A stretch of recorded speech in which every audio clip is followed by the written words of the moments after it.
हुजूर जी की और बाबा जी की प्यारी साथ संगत जी, आप सभी को प्यार भरी राधा स्वामी जी संगत जी। वीडियो को शुरू करने से पहले एक विनती है, हमारे चैनल को जरूर सब्सक्राइब कर लीजिए और वीडियो को लाइक करना मत भूलिए। कमेंट और मैं राधा स्वामी जी जरूर लिख दीजिए और अपने शहर का नाम जरूर लिखें। संगत जी, हमें यह जीवन इसलिए मिला है कि हम यह समझ सके कि केवल एक परमात्मा ही शाश्वत सत्य है। हम सभी इस संसार में अपने अपने रोल निभाते हुए इस अस्थाई जीवन में खो जाते हैं। इस माया नगरी में ही अपनी खुशियां ढूंढ लेते हैं और हमारी आत्मा धीरे धीरे मन के जाल में फंस जाती है। वह यह भूल जाती है कि वह इस संसार में क्यों आई थी। आत्मा का उद्देश्य था अपने कर्म समाप्त करना, मालिक से जुड़ना और अपने पापों से मुक्त होना। लेकिन हम उल्टा करते हैं, अपने कर्मों का बोझ और बढ़ा लेते हैं। यही हम सभी की स्थिति है। हम सब इस माया नगरी के सुखों का आनंद लेते हैं और उस मालिक को भूल जाते हैं। हम पैसे, पद, रिश्ते, इन सबको मालिक से पहले रख देते हैं। लेकिन फिर भी मालिक हमसे कोई शिकायत नहीं करता। वह चाहता है कि हम उसकी बनाई इस सृष्टि का आनंद लें, लेकिन उसके रचयिता को भी साथ साथ याद रखें। यही एक गलती है जो हम करते हैं। फिर जब जीवन में ठोकर लगती है, कोई साथ नहीं देता, आर्थिक हानि हो जाती है, जब चारों तरफ से निराशा घेर लेती है, तब हमें उस मालिक की याद आती है। तब यह रंग मेले झूठे लगने लगते हैं और हम उस स्थायी खुशी की खोज में निकलते हैं जो कभी घटे नहीं, जिससे कभी जुदाई ना हो। और तब हमें समझ आता है कि वह प्यार सिर्फ मालिक से ही हो सकता है। वही एक रिश्ता है जो सच्चा और स्थायी है। अब होता क्या है कि जब हम मालिक से जुड़ना चाहते हैं, तब भी हम स्वार्थ और इच्छाओं के साथ उसके दर पर जाते हैं। हम भीख मांगते हैं, अरदास करते हैं, मन्नतें मांगते हैं कि मालिक, मैं तेरी भक्ति करूंगा, लेकिन तू मुझे सांसारिक सुख दे। हम चीजें मांगते हैं, ठीक है, इसमें कोई बुराई नहीं, क्योंकि अगर उससे नहीं मांगेंगे तो किससे मांगेंगे। लेकिन हमें याद रखना चाहिए कि बाबा जी बार बार समझाते हैं, मिलेगा वही जो किस्मत में लिखा है। फिर भी हम कुछ चीजों की जिद करते हैं और एक रास्ता समझ में आता है। हम सदगुरु से नाम दान ले लेते हैं और सोचते हैं कि अब सब ठीक हो जाएगा। संगत जी, आप पहले से जानते हैं कि राधा स्वामी सत्संग व्यास ने कभी भी अपनी संगत को किसी भ्रम में नहीं रखा। जो भी गुरु इस धरती पर आए हैं, उन्होंने सच्चाई से, स्पष्टता से, चाहे वह कितनी भी कड़वी क्यों ना हो, हमें हमेशा मार्गदर्शन दिया है। नाम दान लेते समय भी साफ साफ कहा जाता है कि यह कोई चमत्कार नहीं है जो आपकी जिंदगी को तुरंत बदल देगा। अगर कोई यह सोचता है कि इससे कारोबार सुधर जाएगा, संतान मिल जाएगी, नौकरी लग जाएगी या रिश्ते ठीक हो जाएंगे, तो यह सिर्फ एक भ्रम है। मालिक चाहे तो कुछ भी हो सकता है, लेकिन ये दुनिया कर्मों के नियम से चलती है। यहाँ कर्म प्रधान है। जो भाग्य लेकर हम आए हैं वही मिलेगा। अब कई लोग पूछते हैं, अगर दुख फिर भी सहने हैं, इच्छाएं पूरी नहीं होंगी और अरदास भी जरूरी नहीं पूरी होगी, तो फिर नाम दान का क्या लाभ। संगत जी, आज हम इसी भ्रम के बारे में बात करने जा रहे हैं, जिसे बाबा जी ने विस्तार से समझाया है। इस वीडियो को अंत तक जरूर सुने, क्योंकि यह प्रश्न लगभग हर सत्संगी के मन में कभी ना कभी आता ही है। बहुत से लोग हमें कमेंट करके पूछते हैं कि नाम दान से क्या फायदा। हमें तो लगा था जिंदगी सुधर जाएगी। हमने तो सुना था कि गुरु संभाल लेते हैं, दुख नहीं आते, कष्ट नहीं होते, कर्म कट जाते हैं। संगत जी, चिंता ना करें, आज हम इन सब बातों को विस्तार से समझाएंगे। हमारी हर वीडियो में हम वही बातें साझा करते हैं जो महाराज जी या बाबा जी ने स्वयं कही हैं। हम कुछ भी अपने मन से नहीं कहते। हमारे पास कुछ किताबें हैं, जैसे डाई टू लाइफ या क्वेस्ट फॉर लाइट, जिनमें महाराज जी या स्वामी जी महाराज के कुछ पत्र और प्रश्नोत्तर संकलित हैं। इन्हें पढ़कर ही हम आपके सामने यह विचार लाते हैं। यदि आप चाहे तो इन पुस्तकों को पढ़कर अपने कई संशयों का समाधान स्वयं भी प्राप्त कर सकते हैं। और हाँ संगत जी, अगर आप पहली बार हमारे चैनल सदगुरु का ज्ञान पर आए हैं, तो प्यार से, नम्रता से निवेदन है कि तुरंत सब्सक्राइब का सेवा दान कर लीजिए, क्योंकि हम सिर्फ ज्ञान ही नहीं बांटते, हम आपसे दिल का एक रिश्ता बांटते हैं, क्योंकि हम और आप एक ही मालिक, अपने प्यारे बाबा जी के बच्चे हैं। उसी प्यार की राह ने हमें जोड़ा है और उसी राह पर हम साथ साथ चल रहे हैं। संगत जी, एक आम भ्रांति जो कई लोगों के मन में बैठी हुई है, वह यह है कि जब हम डेरों में जाते हैं, संपहती तंपा बारामाते हैं, सत्संगों में भाग लेते हैं, चाहे भारत में हो या विदेश में, और नामदान ले लेते हैं, तो हमें यह लगने लगता है कि अब हमारा उद्धार निश्चित हो गया है। यह भावना बुरी नहीं है, बल्कि एक अच्छी और सच्ची चाह है कि हम मालिक से जुड़े और इस जीवन सागर को पार कर सकें। इसमें कोई संदेह नहीं कि जो नाम हमें सदगुरु से मिलता है, वह अत्यंत शक्तिशाली होता है। यह नाम ही एकमात्र मार्ग है जो हमारे भटकते हुए मन को मालिक से जोड़ सकता है। इसका निरंतर सुमिरन हमें न केवल लोक परलोक में लाभ देता है, बल्कि सांसारिक रूप से भी उन्नति का कारण बनता है। धीरे धीरे जब हम इस नाम का अभ्यास करते हैं, मन को एकाग्र करके भजन में लगते हैं, तो हम शब्द धुन से जुड़ने लगते हैं और वहीं से हमारे अंदर बदलाव आना शुरू होता है। हमारे पुराने कर्म कटने लगते हैं, दुख कष्ट कम होते हैं, मन शांत और निर्मल होता है, रिश्ते सुधरते हैं, अहंकार मिटता है, क्रोध कम होता है, लालच जैसे विकार दूर होने लगते हैं। इन सब फलों का मूल कारण यही नाम है, सद्गुरु की सेवा, सत्संग और निरंतर अभ्यास। लेकिन एक बात बहुत गहराई से समझनी जरूरी है, हमारी आत्मा पर अनगिनत जन्मों की मैल चढ़ी हुई है, इसलिए थोड़े से सुमिरन से यह आत्मा पूरी तरह निर्मल नहीं हो सकती। यह एक सतत साधना का मार्ग है। जब हम रोज रोज मालिक का सुमिरन करते हैं, तब जाकर आत्मा धीरे धीरे उस शुद्ध रंग में रंगने लगती है और उस पर लगे दाग छुपने नहीं बल्कि मिटने लगते हैं। इसमें हर साधक की अलग यात्रा होती है, हर किसी के कर्म अलग हैं, इसलिए समय भी सबको अलग अलग लगता है। यह नाम सद्गुरु की कृपा से मिलता है और यह खुद में एक बहुत बड़ी बख्शीश है। बाबा जी हमेशा यही समझाते हैं, बर्तन को साफ रखो ताकि उसमें रहमत आ सके। जब हम सद्गुरु के सामने अपनी इच्छाएं रखते हैं, तो वे हमें भीतर से स्कैन करते हैं। वे जानते हैं कि हम उस योग्य हैं या नहीं। इसलिए नाम दान मिलना भी कोई साधारण बात नहीं है, यह बहुत दुर्लभ सौभाग्य है। परंतु एक बात बिल्कुल स्पष्ट होनी चाहिए, सिर्फ नाम दान लेने से ही मुक्ति नहीं मिलती। महाराज जी ने स्पष्ट रूप से कहा था कि केवल नाम ले लेने से कोई मुक्त नहीं होता। अगर कोई सोचता है कि मैंने नाम ले लिया है, अब मेरा काम बन गया, तो यह केवल एक भ्रम है। नामदान कोई बीमा पॉलिसी नहीं है कि आपने एक बार निवेश किया और अब पूरी जिंदगी की गारंटी मिल गई। जैसे स्कूल में दाखिला लेने से कोई परीक्षा पास नहीं होती, जब तक आप पूरा पाठ्यक्रम नहीं पढ़ते, एक एक करके हर कक्षा पास नहीं करते, मेहनत नहीं करते और परीक्षा नहीं देते, तब तक आप अगली कक्षा में नहीं जा सकते। वैसे ही परमार्थ के मार्ग पर भी केवल नामदान से कुछ नहीं होता। यह मार्ग करने का है, अभ्यास का, समर्पण का और निरंतर प्रयास का। सबसे अहम बात यही है कि इस नाम के माध्यम से हमें बहुत कुछ मिल सकता है। सांसारिक इच्छाएं भी पूरी हो सकती हैं और परमार्थिक उन्नति भी हो सकती है, लेकिन मेहनत हमारी अपनी होगी। गुरु ने हमें चुन लिया, हमारे नाम उनके पास हैं, हर उस आत्मा का जिसे वे सचखंड ले जाना चाहते हैं। यदि आपको नाम दान मिल चुका है, तो यह आपके लिए बहुत बहुत बधाई और सौभाग्य की बात है। लेकिन अब याद रखिए, अभ्यास और मेहनत आपको ही करनी है। बस इसी मार्ग पर श्रद्धा और लगन से चलते रहिए, वही आपको उस परम सत्य तक पहुंचाएगा। संगत जी, नामदान कोई ऐसी चीज नहीं है जो केवल आपकी इच्छा या चाहत से मिल जाए। यह तो पूर्णतः आपकी किस्मत पूर्व संचित पुण्य और प्रभु की कृपा का परिणाम होता है।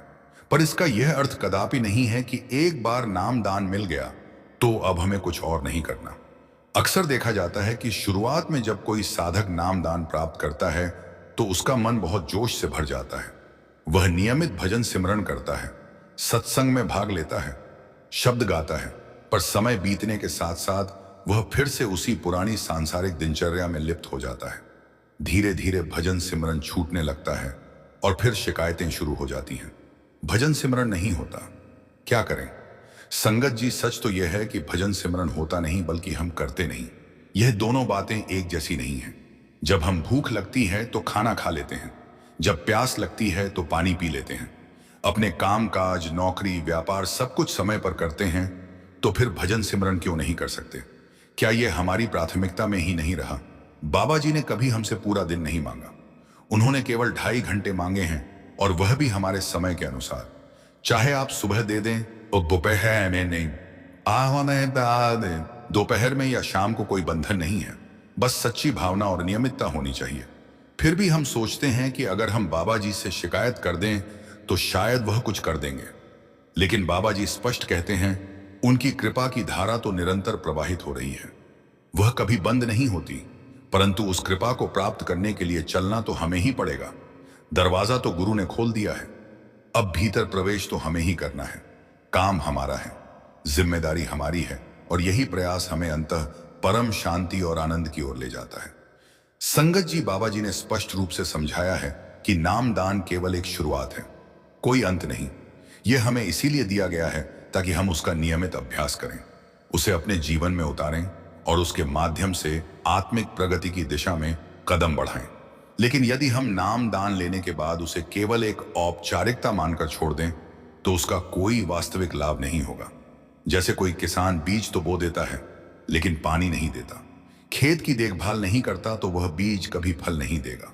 वैसे ही नामदान भी बिना अभ्यास के निष्फल रह जाता है। बाबा जी ने कहा है कि जिसने भी कुछ पाया है उसने अपने कर्म और निरंतर अभ्यास से पाया है। केवल सुन लेने या नाम दान लेने मात्र से कोई आत्मिक फल नहीं मिल सकता। हमें यह भ्रम नहीं पालना चाहिए कि हमारे परिवार में कोई भजन सिमरन कर रहा है या किसी और की साधना से हम भी पार हो जाएंगे। यह यात्रा पूरी तरह व्यक्तिगत है। जैसे कोई और भोजन कर ले तो उससे हमारी भूख नहीं मिटती, वैसे ही किसी और का भजन सुमिरन हमारे लिए फलदायी नहीं हो सकता। आत्मा की भूख, परमात्मा की तलाश, यह हर एक जीव की अपनी व्यक्तिगत साधना की मांग करती है। लेकिन हम अक्सर सोच बैठते हैं कि अब तो नाम दान मिल गया, अब तो बस उद्धार हो गया। यह एक गहरा भ्रम है। उद्धार केवल नाम लेने से नहीं होता, उस नाम में डूबने से होता है। यह तभी संभव है जब हम हर दिन निरंतर नियमित रूप से प्रेम और समर्पण के साथ सुमिरन करें। नामदान एक अवसर है, लेकिन उसका उपयोग करना हमारा कर्तव्य है, वरना वह अवसर भी हमारे हाथ से फिसल जाएगा और हम फिर उसी संसार में उलझ कर रह जाएंगे जहां से निकलने का रास्ता हमें दिया गया था। इसीलिए संगत जी, हमें केवल नाम लेने तक सीमित नहीं रहना चाहिए, बल्कि उसका अभ्यास ही हमारे जीवन का उद्देश्य बन जाना चाहिए। संगत जी, जब आपने नाम दान लिया था वह कोई साधारण क्षण नहीं था। वह एक गवाही थी गुरु के सामने, आपके आत्मा के संकल्प की, आपके वचन की कि आप इस अमूल्य नाम को अपनी जीवन धारा बना लेंगे। आपने खुद वादा किया था कि अब आप भजन सिमरन को प्राथमिकता देंगे, मन को भगवान के चरणों में टिकाएंगे और इस दुर्लभ मानव जन्म को व्यर्थ नहीं जाने देंगे। लेकिन आज क्या हो रहा है? अब आप शिकायतें कर रहे हैं कि समय नहीं मिलता, ध्यान नहीं लगता, मन नहीं रुकता। परंतु संगत जी, सच्चाई यह है कि मन कभी भी सहज नहीं रुकता, समय कभी भी तैयार नहीं मिलता। हमें ही समय बनाना पड़ता है, मन को टिकाना पड़ता है। जीवन में जितने भी कार्य हैं, परिवार, नौकरी, व्यापार, उन सब में आप बैलेंस बना लेते हैं, तो भजन सिमरन में क्यों नहीं? क्या आपने कभी सोचा है कि परमात्मा ने यह जीवन दिया है केवल सांसें लेने, दौड़ करने और मृत्यु की ओर बढ़ते रहने के लिए? नहीं संगत जी, जीवन का सार केवल सांसों में नहीं, नाम में है। यह पद कोई विशेष वेशभूषा या पूजा पाठ की मांग नहीं करता, यह केवल प्रेम पूर्वक अपने अंतर की ओर मुड़ने की बात करता है। लेकिन हम सोचते हैं पहले कारोबार सेट कर लें, बच्चों की शादी करवा दें, घर द्वार ठीक कर लें, फिर भजन करेंगे। पर बाबा जी ने स्पष्ट रूप से कहा है, ऐसा कभी नहीं होगा। ना पहले कभी हुआ है और ना ही आगे होगा, क्योंकि संसार की दौड़ कभी पूरी नहीं होती। जैसे समुद्र में लहरें कभी नहीं रुकती, वैसे ही सांसारिक कार्य भी कभी समाप्त नहीं होते। जब तक आप ठान कर समय नहीं निकालेंगे, तब तक आप हर रोज अपने वादे से दूर होते चले जाएंगे। याद रखिए, नामदान केवल एक रजिस्ट्रेशन नहीं है, यह आत्मा और परमात्मा के बीच एक गहरा रिश्ता है, एक गहन संकल्प है। इसका मूल्य समझिए और इसे अपने जीवन की प्राथमिकता बनाइए, वरना दिन बीतते जाएंगे और अंत में केवल पश्चाताप ही शेष रहेगा कि मौका था, गुरु मिले थे, नाम मिला था, फिर भी मैंने समय को गवा दिया। संगत जी, शुरुआत करने के लिए किसी बड़े मौके या विशेष तिथि की जरूरत नहीं होती। जो करना है अभी करना है, अभी इसी पल से करना है। अक्सर हम सोचते हैं कि अभी तो उम्र बाकी है, अभी तो बहुत कुछ करना है, रिटायरमेंट के बाद देखेंगे। लेकिन क्या आपने कभी गहराई से सोचा है कि अगला पल भी हमारा है या नहीं? काल करे सो आज कर आज करे सो। अब यह कबीर साहब की पंक्तियां सिर्फ सुनने के लिए नहीं है, बल्कि जीवन का मूल मंत्र है। जीवन की डोर इतनी नाजुक है कि एक सांस का भरोसा नहीं। कितने ही लोग सुबह उठे और शाम तक इस संसार को छोड़ गए। एक सेकंड, सिर्फ एक सेकंड में सब कुछ बदल सकता है। यही तो जीवन की नश्वरता है। गुरु महाराज ने, बाबा जी ने, संतों ने हर प्रकार से हमें समझाया। शब्द, वाणी, सत्संग, ग्रंथ, अनुभव, हर माध्यम से हमें एक ही बात कही गई, नाम जपो, नाम में लग जाओ। लेकिन अफसोस, हम हमेशा टालते रहे। हम सोचते हैं अभी बच्चों की पढ़ाई चल रही है, थोड़ा कारोबार संभल जाए, शादी हो जाए, थोड़ा फ्री हो जाऊं, फिर भजन सिमरन करूंगा। लेकिन यह फिर कभी आता ही नहीं। जीवन में जब तक एक काम पूरा होता है, दूसरा सिर पर आ जाता है और इसी चक्र में हमारा पूरा जीवन निकल जाता है। मान लीजिए कोई किसान है जो हर साल कहता है कि इस बार बीज नहीं बोऊंगा क्योंकि बारिश देर से आई है, या अब की बार खेत में मेहनत नहीं करूंगा, अगले साल करूंगा। तो क्या वह कभी फसल काट पाएगा? बिल्कुल नहीं। ठीक उसी तरह अगर हम हर साल अपने मन को बहलाकर नाम जप को टालते रहेंगे, तो आत्मिक फसल कैसे पकेगी? बाबा जी ने साफ कहा, जो करेगा वही पाएगा। यह अध्यात्म है, कोई दिखावा नहीं जहां बातों से कुछ मिल जाए। यहां सिर्फ मैं सत्संगी हूं, कहने से कुछ नहीं होगा। नाम दान लेना पहला कदम है, लेकिन अगर हम उसके बाद अभ्यास ना करें तो वह बीज कभी वृक्ष नहीं बन सकता। नाम लेने से नहीं, नाम निभाने से मिलती है मंजिल। हमारे मन की स्थिति भी बिल्कुल वैसी है जैसे एक घोड़ा, अगर उसे खुला छोड़ दो तो वह इधर उधर दौड़ता रहेगा, लेकिन अगर उसे पकड़कर लगाम दो और दिशा दो तो वही घोड़ा गंतव्य तक पहुंचा देता है। बाबा जी कहते हैं, आम है मन ही सबसे बड़ा शत्रु है और वही सबसे बड़ा मित्र भी बन सकता है। यह हम पर है कि हम इससे कैसे साधते हैं। अगर हम हर दिन सिर्फ 20 या 30 मिनट भी सच्चे मन से भजन सिमरन करें तो यह धीरे धीरे मन को साध लेगा। कोई भी ऊंची मंजिल एक दिन में नहीं मिलती, लेकिन पहला कदम ही मंजिल की शुरुआत है। घर के माहौल को बदलिए। जैसे हम टीवी देखने, मोबाइल चलाने, गपशप करने का समय निकाल लेते हैं, तेज जाते गाय का खत हैं, वैसे ही भजन सिमरन के लिए भी जगह बनाइए। एक कोना तय कीजिए जहां हर दिन नियम से बैठे। परिवार को भी प्रेरित कीजिए कि उस समय शांति बनाए रखें। व्यावहारिक उदाहरण से समझें, जैसे शरीर की सफाई के लिए हम रोज नहाते हैं, वैसे ही आत्मा की सफाई के लिए रोज नाम जप जरूरी है। अगर एक दिन नहाएं फिर 10 दिन ना नहाएं तो क्या शरीर साफ रहेगा? बिल्कुल नहीं। उसी प्रकार अगर हम नाम जप के अभ्यास में निरंतरता नहीं रखेंगे तो मन की गंदगी कभी साफ नहीं होगी। याद रखिए, शुरुआत में मन नहीं लगेगा, बैठे बैठे उठने को मन करेगा, नींद आएगी, ध्यान भटकेगा, लेकिन यह सब सामान्य है। यही तो अभ्यास का प्रारंभ है। जैसे बच्चा चलना सीखता है, पहले गिरता है फिर संभलता है, वैसे ही मन भी धीरे धीरे नियंत्रित होता है। इसलिए आज से अभी से शुरुआत कीजिए, भले ही 20 मिनट से, लेकिन रोज नियम पूर्वक। शुरुआत करने वाले को ही मंजिल मिलती है, देखने वालों को नहीं। जो चलेंगे वही पाएंगे। भजन समन की राह कठिन जरूर है, लेकिन उसकी मंजिल अकल्पनीय रूप से सुंदर है। संगत जी, अब देर ना करें, मन को मित्र बनाइए, अभ्यास शुरू कीजिए और जीवन को एक नई दिशा दीजिए। यही सच्चा लाभ है, यही सच्ची कमाई है और यही जीवन का उद्देश्य भी। संगत जी, जब हम प्रेम पूर्वक और नियमित रूप से भजन सुमिरन का अभ्यास करते हैं तो उसका प्रभाव केवल हमारी अंतरात्मा पर ही नहीं बल्कि हमारे पूरे जीवन पर पड़ता है। यह साधना कोई साधारण अभ्यास नहीं है, यह आत्मा को उसके स्रोत से जोड़ने वाली वह सीढ़ी है जिस पर चढ़ते ही जीवन के अनेक रहस्य खुलने लगते हैं। इस निरंतर अभ्यास का एक अत्यंत मूल्यवान लाभ है ब्रह्मचर्य, विचार शुद्धि और गहरे ध्यान की सहज प्राप्ति। जब मन शब्द की ध्वनि में रमने लगता है और सुरति भीतर की ओर मुड़ने लगती है तो पहले जो गंदे और विचलित करने वाले विचार मन में उछलते रहते थे वे स्वाभाविक रूप से मन पड़ने लगते हैं। उन पर अब हमें लड़ाई नहीं करनी पड़ती, क्योंकि जब प्रकाश आता है तो अंधकार स्वयं हट जाता है। जब आत्मा को स्वाद आने लगता है उस अमृत का जो भीतर सद्गुरु की कृपा से बह रहा है, तब बाहरी स्वाद फीके लगने लगते हैं। यही नहीं, ब्रह्मचर्य का पालन भी अब संघर्ष नहीं लगता, क्योंकि मूलाधार से लेकर सहस्रार तक ऊर्जा ऊपर उठने लगती है और ऊर्जा का यह ऊर्ध्वगामी प्रवाह हमारी वासनाओं को तपाकर निर्मल बना देता है। पहले जो आंखें आकर्षण में भटकती थीं, अब वे दृष्टि स्वयं भीतर जाने लगती है। ब्रह्मचर्य अब केवल नियंत्रण नहीं रहता बल्कि एक आनंदपूर्ण स्थिति बन जाती है जहां भीतर से इतनी ऊर्जा और शक्ति मिलने लगती है कि मन स्वयं स्वच्छ और शांत रहने लगता है। जैसे जैसे विचारों की गति धीमी होती जाती है, मन का झंझावात अब शांत झील जैसा होने लगता है। वह रुकता नहीं, बसता है। यह बसना यानी स्थिरता ही ध्यान की गहराई में प्रवेश का द्वार खोलती है। अब साधक मात्र ऊपर से बैठा हुआ नहीं दिखता बल्कि उसका समस्त अस्तित्व भीतर डूबता चला जाता है। और जब साधना इस स्तर पर पहुंचती है तो सुरति बिना प्रयास के सहज रूप से ऊपर चढ़ने लगती है। यह वह अवस्था होती है जब साधक शरीर से जुड़ा हुआ महसूस तो करता है, परंतु उसकी चेतना अब भौतिक सीमाओं को पार कर रही होती है। ऐसी अवस्था में मैं की भावना भी धीरे धीरे क्षीण होने लगती है और समर्पण, वह पूर्ण समर्पण हृदय में गहराई से जागृत होता है। तब साधक यह नहीं सोचता कि वह क्या कर रहा है या उसे क्या मिलेगा, वह बस हो जाता है शब्द में, सुरति में, गुरु में। यही है सच्चा ध्यान, जहां साधक और साधना का भेद मिट जाता है और आत्मा अपने सच्चे स्वरूप में ठहरने लगती है। संगत जी, यही है वह गूढ़ और दिव्य लाभ जो इस साधना से हमें प्राप्त होता है। एक पवित्र जीवन, निर्मल विचार और शब्द में डूबा हुआ हृदय। संगत जी, अंत में केवल इतना ही निवेदन है कि हम सब इस अमूल्य जीवन को यूं ही ना गंवाएं। दिन भर की भाग दौड़, इच्छाओं की भरमार और चिंताओं की आंधी में हमारा मन थक जाता है।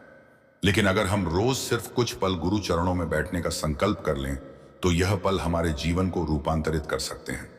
जब हम आंखें मूंद कर बैठते हैं और मन को केवल इस एक भाव में टिकाते हैं कि मैं यहां केवल होने आया हूं, तो विचारों का कोलाहल धीरे धीरे शांत होने लगता है। सुरति, जो अब तक संसार की ओर भाग रही थी, वह मौन के उस दिव्य संगीत की ओर खींचने लगती है जो शब्द की सच्ची पुकार है। यह वह अवस्था है जहां करना नहीं है, केवल होना है। यही आत्मा को विश्राम मिलता है। इसलिए संगत जी, चलिए हम सब मिलकर यह अभ्यास करें, प्रेम पूर्वक, धैर्य पूर्वक और गुरु की कृपा में पूर्ण समर्पण के साथ। आज नहीं तो कल यह प्रेम के बीज अंकुरित होंगे, शब्द की ध्वनि भीतर गूंजेगी और हम अनुभव करेंगे कि गुरु ने हमसे पहले हमें अपनाया है। वह तो सदा से हमारा इंतजार कर रहे थे, बस हमें तैयार होना था। प्रिय संगत जी, अगर आपको यह संदेश अच्छा लगा हो, हम सभी उस एक मालिक के संतान हैं और इस प्रकार एक दूसरे को प्रेरित करते हुए हम अपने जीवन को सही दिशा में ले जा सकते हैं। राधा स्वामी जी।